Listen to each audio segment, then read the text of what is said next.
এই যে দাদা আমাদের ধাবা আছে, আচ্ছা। ঠিক আছে, সমস্ত রকমের খাবার সব কিছুই পাবে। হ্যাঁ। রাইস হবে, চিলি চিকেন হবে, চিকেন কষা হবে, সবজি ভাত হবে, সব রুটি হবে? সবই হবে। আচ্ছা, কি বলছে দাদা, সত্যি বলছে? হ্যাঁ। সত্যি বলছে? হ্যাঁ। আচ্ছা, কি কি রাখছো দাদা তোমরা এখানে? সব তো দেখি সাজিয়ে নিয়ে বসেছো, এগুলোর মধ্যে কি খাবার দাবার আছে? হ্যাঁ, এগুলো ভেজ, হ্যাঁ। ভিতরে আছে নন ভেজ। আচ্ছা, ভেজ আর নন ভেজ সম্পূর্ণ আলাদা? হ্যাঁ। আচ্ছা, নন ভেজের মধ্যে কি কি রাখছো? নন ভেজের মধ্যে চিকেন কষা আছে, চিলি চিকেন আছে, ডিমের কারি, মাছ, চিলি চিকেন। আচ্ছা, তো আজকে আমরা কিন্তু নন ভেজ খাবো না, আমরা এখান থেকে ভেজই ট্রাই করবো।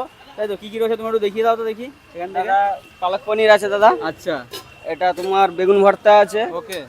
এরপরে তোমার আছে চিলি পনির আছে। চিলি পনির, হ্যাঁ, আচ্ছা। চিলি পনির।